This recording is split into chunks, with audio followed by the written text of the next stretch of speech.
ನಮಸ್ಕಾರ, ಶುಭ ಸಂಜೆ ಪ್ರೀತಿಯ ವೀಕ್ಷಕರೆಲ್ಲರಿಗೂ ಸಂಕಲ್ಪ ಸಿದ್ಧಿ ವಿಶೇಷ ಕಾರ್ಯಕ್ರಮಕ್ಕೆ ಆತ್ಮೀಯ ಸ್ವಾಗತ ಹೇಳ್ತಾ ಇರೋದು ನಾನು ಅನುಷಾ. ನಿಮ್ಮ ಜೀವನದಲ್ಲಿ ಅನೇಕ ರೀತಿಯಾಗಿರುವಂತಹ ಸಮಸ್ಯೆಗಳು, ತೊಂದರೆಗಳು, ಕಷ್ಟಗಳಿದೆ ಅಂತಂದರೆ ಖಂಡಿತ ಚಿಂತೆ ಮಾಡಬೇಡಿ. ಪ್ರತಿನಿತ್ಯ ನಮ್ಮ ವಿಡಿಯೋಸ್ನಲ್ಲಿ ನಿಮಗೆ ಸಾಕಷ್ಟು ಮಂತ್ರ ಜೊತೆಗೆ ಯಂತ್ರ ತಂತ್ರದ ವಿಚಾರವಾಗಿ ನಾವು ತಿಳಿಸ್ಕೊಡ್ತಾ ಬರ್ತೀವಿ. ಜೊತೆಗೆ ನಿಮ್ಮ ಒಂದು ಸಮಸ್ಯೆಗಳಿಗೆ ಪರಿಹಾರ ಏನೆಲ್ಲ ಮಾಡ್ಕೊಳ್ಬೇಕು ಅಂತ ಕೂಡ ನಿಮಗೆ ಗುರುಗಳು ತಿಳಿಸ್ತಾ ಇರ್ತಾರೆ. ಅದಷ್ಟೇ ಅಲ್ಲದೆ ಒಂದು ಬಿಸ್ನೆಸ್ ಲಾಸ್ ಇರ್ಬೋದು, ಮ್ಯಾರೇಜ್ ಡಿಲೇ ಆಗ್ತಾ ಇರ್ಬೋದು, ಆರೋಗ್ಯದಲ್ಲಿ ಏರುಪೇರಿನ ಸಮಸ್ಯೆಗಳು, ಮನೆಯಲ್ಲಿ ಒಂದು ರೀತಿಯಾಗಿರುವಂಥ ಅಶಾಂತಿಯ ಸಿಚುಯೇಷನ್ ಇದೆ ಅಂತಂದರೆ ನೀವು ಖಂಡಿತ ಚಿಂತೆ ಮಾಡಬೇಡಿ. ಭಕ್ತಿಯಿಂದ, ಶ್ರದ್ಧೆಯಿಂದ ಅಕ್ಷಯ ವೃಕ್ಷವನ್ನು ನಿಮ್ಮ ಮನೆಗೆ ಬರಮಾಡ್ಕೊಳ್ಳಿ. ಖಂಡಿತ ಎಲ್ಲ ಒಂದು ಸಮಸ್ಯೆಗಳಿಂದ ನೀವು ಹೊರಗಡೆ ಬರೋದಕ್ಕೆ ಸಹಾಯ ಆಗುತ್ತೆ. ಅದಷ್ಟೇ ಅಲ್ಲದೆ ಮಾರ್ಚ್ 31ನೇ ತಾರೀಕು ಕೆಲವೇ ದಿನಗಳಿರುವಂಥದ್ದು ಕುಬೇರ ಸಭೆ ಕಾರ್ಯಕ್ರಮ ನಡೀತಾ ಇದೆ. ಗುರುಗಳನ್ನ ಭೇಟಿ ಮಾಡೋದಕ್ಕೆ ಇದು ಒಂದೇ ಒಂದು ಸುವರ್ಣ ಅವಕಾಶ. ಇದರಲ್ಲಿ ನೀವು ಕೂಡ ಪಾಲ್ಗೊಳ್ಬೇಕಿದ್ದಲ್ಲಿ ಸ್ಕ್ರೀನ್ ಮೇಲೆ ಬರ್ತಿರುವಂಥ ನಂಬರ್ಸ್ಗೆ ನೀವು ಕಾಲ್ ಮಾಡಬಹುದು, ತಮ್ಮ ಹೆಸರುಗಳನ್ನ ರಿಜಿಸ್ಟರ್ ಮಾಡ್ಕೊಳ್ಬೋದು. ಕಾರ್ಯಕ್ರಮದಲ್ಲಿ ನಮ್ಮ ಜೊತೆಲಿದ್ದಾರೆ ಅಥರ್ವ ಸಿದ್ಧ ಪುರುಷರಾಗಿರುವಂಥ ಡಾಕ್ಟರ್ ವಿಷ್ಣು ದತ್ತ ಗುರುಜಿಯವರು. ಗುರುಗಳನ್ನ ಕಾರ್ಯಕ್ರಮಕ್ಕೆ ಮಾಡ್ಕೊಳ್ಳೋಣ. ನಮಸ್ತೆ ಗುರುಗಳೇ, ಕಾರ್ಯಕ್ರಮಕ್ಕೆ ಆತ್ಮೀಯ ಸ್ವಾಗತ. ಒಳ್ಳೆದಾಗಲಿ ಗುರುಗಳೇ, ನಾನು ಇವತ್ತೇನು ಪ್ರಿಪೇರ್ ಅಂತ ಏನೂ ಆಗಿಲ್ಲ, ಯಾಕಂದರೆ ಈಗಷ್ಟೇ ಕುಬೇರ ಸಭೆ ಅನೌನ್ಸ್ಮೆಂಟ್ ಮಾಡಿರೋದ್ರಿಂದ ಸಾಕಷ್ಟು ಜನ ಹೊಸ ಸಬ್ಸ್ಕ್ರೈಬರ್ಸು ಚಾನಲ್ನ ಸಬ್ಸ್ಕ್ರೈಬ್ ಮಾಡಿದ್ದಾರೆ. ಏನಿದು ಕುಬೇರ ಸಭೆ ಕಾರ್ಯಕ್ರಮ, ಎಲ್ಲಿ ನಡೆಯುತ್ತೆ, ಹೇಗೆ ನಡೆಯುತ್ತೆ, ಇದಕ್ಕೆ ಬರೋದ್ರಿಂದ ನಮ್ಗೆ ಏನೆಲ್ಲ ಪ್ರಾಫಿಟ್ ಇರುತ್ತೆ, ನಮ್ಮ ಸಮಸ್ಯೆಗಳಿಗೆ, ತೊಂದರೆಗಳಿಗೆಲ್ಲ ಪರಿಹಾರ ಸಿಗುತ್ತೆ, ಈ ರೀತಿ ಎಲ್ಲ ಅನೇಕ ರೀತಿ ಯೋಚನೆ ಮಾಡ್ತಿರ್ತಾರೆ. ಬಿಕಾಸ್ ಮನುಷ್ಯ ಅಂದಮೇಲೆ ಒಬ್ಬೊಬ್ರಿಗೆ ಒಂದೊಂದು ರೀತಿ ಸಮಸ್ಯೆಗಳು, ಆರೋಗ್ಯ ಇರ್ಬೋದು, ಕೆಲವರು ಮ್ಯಾರೇಜಿಗೆ ಟ್ರೈ ಮಾಡ್ತಿರ್ತಾರೆ, ಮ್ಯಾರೇಜ್ ಆಗ್ತಾ ಇರೋದಿಲ್ಲ, ಈ ರೀತಿ ಅನೇಕ ಸಮಸ್ಯೆಗಳಿರುತ್ತೆ. ಕುಬೇರ ಸಭೆ ಕಾರ್ಯಕ್ರಮಕ್ಕೆ ಪಾಲ್ಗೊಳ್ಳೋದ್ರಿಂದ ಯಾವ ರೀತಿ ಪರಿಹಾರ ಅನ್ನೋಂಥದ್ದು ಅವರಿಗೆ ಸಿಗುತ್ತೆ. ಇನ್ನೊಂದು ವಿಚಾರ ಹೇಳಬೇಕು ಅಂದರೆ ತಮ್ಮನ್ನು ನೇರವಾಗಿ ಭೇಟಿ ಮಾಡ್ಬೋದು. ಆ ದಿನ ಅನ್ನೋಂಥದ್ದು ನನಗೆ ಚೆನ್ನಾಗಿ ಗೊತ್ತು. ಭಾಗ್ಯಸ್ಥಾನ ತಿಳ್ಕೊಳ್ಬಹುದು, ಜೊತೆಗೆ ಕುಬೇರ ಮಾಲೆನ ನೀಡ್ತೀರಾ. ಅದಷ್ಟೇ ಅಲ್ಲದೆ ಕುಬೇರ ಸಭೆಯ ವಿಶೇಷತೆಯನ್ನು ಕಾರ್ಯಕ್ರಮ ನೋಡ್ತಿರೋಂಥ ಹೊಸ ವೀಕ್ಷಕರಿಗೆ ತಿಳಿಸ್ಕೊಡಿ ಗುರುಗಳೇ. ಓಂ ವಿಶ್ವಸ್ಮೈ ನಮಃ. ಪ್ರೀತಿಯ ನನ್ನ ಬಂಧುಗಳೇ, ನಿಮಗೆಲ್ಲರಿಗೂ ಕೂಡ ಆಯುರಾರೋಗ್ಯವನ್ನು, ಐಶ್ವರ್ಯವನ್ನು, ಸುಖ ಸಂಪತ್ತನ್ನು ವಿರಾಜಮಾನವಾಗಿ, ಶೋಭಾಯಮಾನವಾಗಿ ಕೊಡ್ತಾ ಬರಲಿ. ಶ್ರೀ ಕುಬೇರ ಕಟಾಕ್ಷ ಸಿದ್ಧಿರಸ್ತು. ಇನ್ನು ಈ ಕುಬೇರ ಸಭೆ ಮಹತ್ತರವಾಗಿರೋ ಸಭೆ ಇದು. ನನಗೆ ಒಂದು ರೋಗ ಐತೆ ಅಂತ ಮೊದಲು ಹೇಳ್ತಿದ್ದೆ. 20 ವರ್ಷಗಳಿಂದ ಕನಸಲ್ಲಿ ಬರುತ್ತೆ. ಈ ರಾಜಕೀಯ ವ್ಯಕ್ತಿಗಳು ಬಂದು ಹೋಗ್ತಾರೆ. ಅವರು ಬಂದು ಹೋಗಿ ನೋಡಿ ಅವ್ರನ್ನ ಸ್ಟಡಿ ಮಾಡಿರ್ತೀನಿ. ಮಾಡಿದ್ದಾದಮೇಲೆ ನನಗೆ ಮುಖ್ಯವಾಗಿರೋ ಉತ್ತರವನ್ನು ನಾನು ಅವ್ರು ಕೊಟ್ಟಿರೋದಿಲ್ಲ.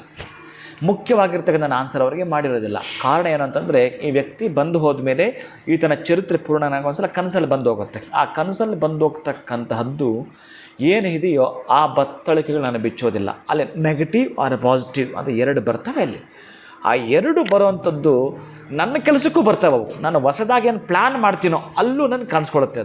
ಅದು ಬಂದರೆ ಮಾತ್ರ ಅದು ನಾನು ಮಾಡ್ತೀನಿ, ಅಂದರೆ ಬರೋಕ್ಕೆ ಸಾಧ್ಯವೇ ಇಲ್ಲ. ಯಾಕಂದರೆ ಅವರಿಗೆ ತೊಂದರೆ ಆಗಬಾರ್ದು. ಯಾಕೆ ಸಮಾಜಮುಖಿಯಾಗಿ ಮಾಡ್ತಕ್ಕಂತಹ ಕೆಲಸಗಳಲ್ಲಿ ಆ ತರಹದ ಅನಪೇಕ್ಷವಾಗಿರ್ತಕ್ಕಂತಹದ್ದು ಮಾಡದೆ ಅಪೇಕ್ಷೆ ಇದ್ದಷ್ಟೇ ಮಾಡೋಣದಾದರೆ ಈ ಕುಬೇರ ಸಭೆ ಅನ್ನೋದು ನಾನು ಮಾಡಲಾ ಬೇಡವ ಅಂತ ಹೇಳಿ ಬಹುಶಃ ಒಂದು 4 ರಿಂದ 5 ತಿಂಗಳು ಟೈಮ್ ತೊಗೊಂಡಿದ್ದೇನೆ.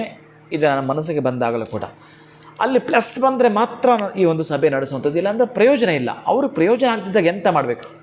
ಅವರಿಗೆ ಪ್ರಯೋಜನ ಆಗಲಿಲ್ಲ ಅಂತಂದರೆ ಈ ಕುಬೇರ ಮಾಲೆ ಆಗಲಿ, ಕುಬೇರ ದೀಕ್ಷೆಗೆ ಪ್ರಯೋಜನ ಬರಬೇಕು ನನ್ನ ಉದ್ದೇಶ. ಅದಕ್ಕಾಗಿ ಕೆಲವರಿಗೆ ಬೇಗ ಶೀಘ್ರವಾಗಿ ಕಾಣಿಸ್ಕೊಳ್ಳುತ್ತೆ. ಮೊನ್ನೆ ಯಾವುದೋ ಒಂದು ಹೆಣ್ಣು ಮಗು ಪಾಪ, ಅದೇನಾದ್ರು ಅಕ್ಷಯ ವೃಕ್ಷ ತೆಗೆದುಕೊಂಡು ಹೋಗಲಿಕ್ಕೆ ಯಾರಿಗೂ ಅಪಾಯಿಂಟ್ ಇಲ್ಲ ಅವತ್ತು. ಬಟ್ ಆಕೆ ಕಾಲ್ ಅಪಾಯಿಂಟ್ ತೊಗೊಂಡು ಮಾತಾಡದ ಆ ಹೆಣ್ಣು ಮಗಳು, ಮಂಡ್ಯದಿಂದ ಬಂದಿದ್ದ ಹೆಣ್ಣು ಮಗು ಪಾಪ, ಅವರ ಜನಾಂಗದಲ್ಲಿ ಎಲ್ಲೋ ಒಂದು ಕಡೆ ಹೀನದಿಂದ ನೋಡ್ತಾರೆ ಅವ್ರನ್ನ. ಒಬ್ಬಳೇ ಹೆಣ್ಣು ಮಗಳು, ಎಜುಕೇಟೆಡ್, ಮನೆ ಇಲ್ಲ, ನಿಮಗೆ ತುಂಬ ಪೂರ್ ಫ್ಯಾಮಿಲಿ ಆದ್ದರಿಂದ ಭಾಳ ದುಃಖಕ್ಕೆ ದೂರ ಇಟ್ಟಿದ್ರು. ಹೇಗೋ ಮನೆ ಕಟ್ಕೊಂಡು ಗೃಹಪ್ರವೇಶ ಮಾಡ್ಕೊಂಡಿದ್ದಾಳೆ. ಒಂದು ಕೆಲಸಕ್ಕಾಗಿ ಒದ್ದಾಟ ಮಾಡ್ತಿದ್ದಾಳೆ. ಆಕೆ ಯಾವುದ್ಯಾವುದೋ ನಾವು ಹೇಳಿದ ರೆಮಿಡಿ ಎಲ್ಲ ಮಾಡ್ಕೊಂಡಿದ್ದಾಳೆ. ಅಷ್ಟಾಗಿ ಯಾವುದು ಸಕ್ಸಸ್ ಕಂಡಿಲ್ಲ. ಆವತ್ತೇ ಇದನ್ನು ತೆಗೆದುಕೊಂಡು ಮನೆಗೆ ಹೋದ ಕೂಡಲೇ ಈವ್ನಿಂಗ್ ಆಗಿ ಒಂದು ಕರೆ ಬರುತ್ತೆ, ಗೌರ್ಮೆಂಟ್ ಜಾಬ್ ನಿನಗೆ ಆಗಿದೆ ಅಂತೇಳಿ. ಆಕೆಗಾಗಿದ್ದ ಆನಂದವೇ ಬೇರೆ. ಇದು ನಾನೆಲ್ಲ ಮಾಡಿದ್ದು, ನಾನು ನಿಮಿತ್ತ ಮಾತ್ರ, ಅಷ್ಟೇ ನಿಮಿತ್ತ ಮಾತ್ರ. ಆದರೆ ಶುದ್ಧ ಸ್ಫಟಿಕ ಸಂಕಾಶಂ, ಈ ಶುದ್ಧವಾಗಿರೋ ಒಂದು ಸ್ಫಟಿಕ ಮಾಲೆ ಇದೆ. ಅಂದರೆ ಸ್ಫಟಿಕಕ್ಕೆ ಬಹಳ ಹೇಳಿದ್ದಾನೆ, ಬಹಳ ಮಹತ್ವ ಕೊಟ್ಟಿದ್ದಾನೆ. ಅಂತಹ ಪದಾರ್ಥಗಳ ಜೊತೆಗೆ ಬೀಜಾಕ್ಷರ ಒಳಗೊಂಡಿರ್ತಾರೆ ಅಕ್ಷಯ ವೃಕ್ಷವೇ ಅಷ್ಟೊಂದು ಕೆಲಸ ಮಾಡುತ್ತೆ. ಅಷ್ಟೊಂದು ಕೆಲಸ ಮಾಡುತ್ತೆ. ಯಾವುದು ನಮ್ಮನ್ನು ಕೈ ಹಿಡಿದಿಲ್ವೋ, ಯಾವುದಕ್ಕೆ ನಮ್ಮನ್ನು ಕೈ ಹಿಡಿಬೇಕೋ ಅಂತಹದ್ದು ಈ ಒಂದು ಕುಬೇರ ಸಭೆ ಅಥವಾ ಅಕ್ಷಯ ವೃಕ್ಷ ಅವರಿಗೆ ಬೇಕಾಗಿರತಕ್ಕಂಥದ್ದು. ಈ ಗೀತೆಯಲ್ಲಿ ಗೀತಾಚಾರ್ಯ ಶ್ರೀಕೃಷ್ಣ ಒಂದು ವಾಕ್ಯವನ್ನು ವ್ಯಕ್ತಪಡಿಸಿದ್ದಾನೆ, ಅಲ್ಲಿ ಸ್ಪಷ್ಟಪಡಿಸಿದ್ದಾನೆ. ಅಲ್ಲಿ ಈ ಜಗತ್ತಿನಲ್ಲಿ ಇರೋದೇ 2 ಗುಂಪುಗಳು. ಒಂದು ಸಜ್ಜನರ ವೇದಿಕೆ, ಮತ್ತೊಂದು ದುರ್ಜನರ ವೇದಿಕೆ. ಬಹುಶಃ ಕೆಲವು ಜನ ಮಧ್ಯದಲ್ಲಿದ್ದಾರೆ. ಯಾರು ಅವರು ಮಧ್ಯದಲ್ಲಿ ಅಂತಂದರೆ ಅಲ್ಲೂ ಅರ್ಧ ಇಲ್ಲೂ ಅರ್ಧ, ಅಲ್ಲೂ ಅರ್ಧ ಇಲ್ಲೂ ಅರ್ಧ. ಒಂದೊಂದ್ಸಲ ನಾವು ಈ ಒಂದೊಂದು ಬಾರಿ ಕೆಲಸ ಆಗಲಿಲ್ಲ ಅಂದರೆ ಮೊದಲು ತುಂಬ ಚೆನ್ನಾಗಿ ಆಸ್ತಿಕರಾಗಿರ್ತೀವಿ. ಆ 2-3 ಪ್ರಯತ್ನ ಪಟ್ಟು ಆಗಲಿಲ್ಲ ಅಂದರೆ ಆಗ ನಾವು ನಾವೇ ನಾಸ್ತಿಕರಾಗ್ತೀವಿ. ಖಂಡಿತ ಆಸ್ತಿಕರು ನಾವೇ, ನಾಸ್ತಿಕರು ನಾವೇ.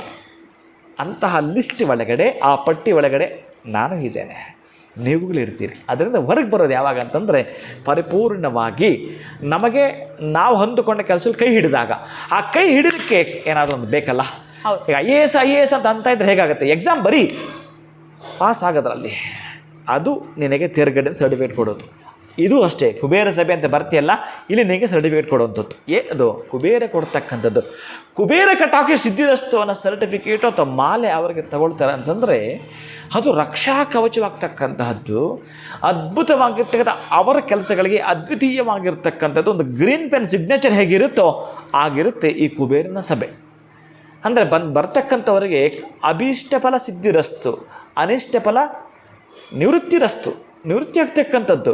ಇವ್ರು ಏನು ಅಂದುಕೊಂಡಿರ್ತಾರೋ, ನೀವು ಹೇಳಿದ್ರಲ್ಲ, ಭಾಗ್ಯದ ಸಂಖ್ಯೆ ಆಗಿರ್ಬೋದು, ಪೂರ್ವ ಪುಣ್ಯದ ಸಂಖ್ಯೆ ಆಗಿರ್ಬೋದು, ಲಾಭದ ಸಂಖ್ಯೆ ಆಗಿರ್ಬೋದು, ಎಲ್ಲವನ್ನೂ ಕೂಡ ನೋಡ್ತಿರುತ್ತೇನೆ. ಇನ್ನು ಕೆಲವರು ಪರ್ಸ್ನಲ್ಲಾಗಿ ಪಾಪ ನಾನು ಗಮನಿಸಬೇಕಾಗತ್ತೆ, ಹೊತ್ತು ಏನಾದರೂ ನೋಡಬೇಕಾಗತ್ತೆ. ಒಟ್ಟಾರೆ ಆ ದಿನ ಸಂಪೂರ್ಣ ಅವರಿಗೆ ಮೀಸಲಾಗಿರ್ತಕ್ಕಂತಹದ್ದು, ಮೀಸಲಾಗಿದ್ದು ಅವರಿಗೆ ಸಂಬಂಧಪಟ್ಟದ್ದು ಏನೇನು. ಆಮೇಲೆ ಕುಬೇರ ಅಂತಂದರೆ ಯಾರವ? ಒಟ್ಟಾರೆ ಹಣಕಾಸಿನ ವಿಚಾರದಲ್ಲಿ ನಾವು ಮೇಲೆ ಎದ್ದೇಳಬೇಕು ಗುರುಗಳೇ. ನಾವು ಜಾಬ್ ಮಾಡ್ತಿದ್ದೀವೋ, ಬಿಸ್ನೆಸ್ ಮಾಡ್ತಿದ್ದೀವೋ, ಅಥವಾ ಎರಡೂ ಮಾಡ್ತಿದ್ದೀವೋ, ಏನೂ ಮಾಡ್ತಿಲ್ವೋ, ಒಟ್ಟಾರೆ ನಮ್ಮ ನಿರೀಕ್ಷೆಯ ಫಲವನ್ನು ನಾವು ಮುಟ್ಟಬೇಕು ಅಂತಕ್ಕಂಥವರಿಗೆ ಈ ಕುಬೇರ ಸಭೆ. ಖಂಡಿತ ಗುರುಗಳೇ, ಕುಬೇರ ಸಭೆ ಕಾರ್ಯಕ್ರಮದ ವಿಶೇಷತೆ ಏನು, ಪಾಲ್ಗೊಳ್ಳೋದ್ರಿಂದ ಆಗುವಂಥ ಲಾಭಗಳಾಗಿರಬಹುದು, ಪ್ರತಿಯೊಂದು ವಿಚಾರವನ್ನು ಕೂಡ ಈ ವಿಡಿಯೋನಲ್ಲಿ ತಿಳಿಸ್ಕೊಟ್ಟಿದ್ದೀರಾ. ಬಹಳ ಧನ್ಯವಾದಗಳು ತಮಗೆ. ನಮಸ್ಕಾರ. ಹರೇ ಶ್ರೀನಿವಾಸ. ಇನ್ನು ಇದೇ ಮಾರ್ಚ್ 31ನೇ ತಾರೀಕು ನಡೀತಾ ಇರುವಂಥದ್ದು ಕುಬೇರ ಸಭೆ ಕಾರ್ಯಕ್ರಮ. ನೀವು ಕೂಡ ಇದರಲ್ಲಿ ಪಾಲ್ಗೊಳ್ಬೇಕು ಅಂತಂದರೆ ಸ್ಕ್ರೀನ್ ಮೇಲೆ ನಿಮಗೆ ಸಂಖ್ಯೆಗಳು ಬರ್ತಾ ಇದೆ, ಕರೆಗಳನ್ನ ಮಾಡಿ ಆದಷ್ಟು ಬೇಗ ತಮ್ಮ ಹೆಸರನ್ನು ರಿಜಿಸ್ಟರ್ ಮಾಡ್ಕೊಳ್ಳಿ. ಹಾಗೆ ಬಹಳ ದಿನಗಳಿಂದ ಕೇಳ್ತಾ ಇದ್ರಿ, ನಾವು ಕೂಡ ಡಾಕ್ಟರ್ ವಿಷ್ಣುದತ್ತ ಗುರೂಜಿಯವ್ರನ್ನ ನೇರವಾಗಿ ಭೇಟಿ ಮಾಡಬೇಕು ಅಂತಂದರೆ ಎಲ್ಲಿ, ಯಾವಾಗ, ಹೇಗೆ ಸಾಧ್ಯ ಅಂತ ಒಂದು ಖಂಡಿತವಾಗಿ ತಿಳಿಸ್ಬೋದು. ಕುಬೇರ ಸಭೆ ಕಾರ್ಯಕ್ರಮದಲ್ಲಿ ಗುರುಗಳನ್ನ ನಿಮಗೆ ನೇರವಾಗಿ ಭೇಟಿ ಮಾಡೋದಕ್ಕೆ ಅವಕಾಶ ಇರುತ್ತೆ ಅಂತ ಹೇಳ್ತಾ ಇವತ್ತಿನ ವಿಡಿಯೋನ ಮುಗಿಸುವಂತಹ ಸಮಯ ಆಗಿದೆ. ನಮಸ್ಕಾರ.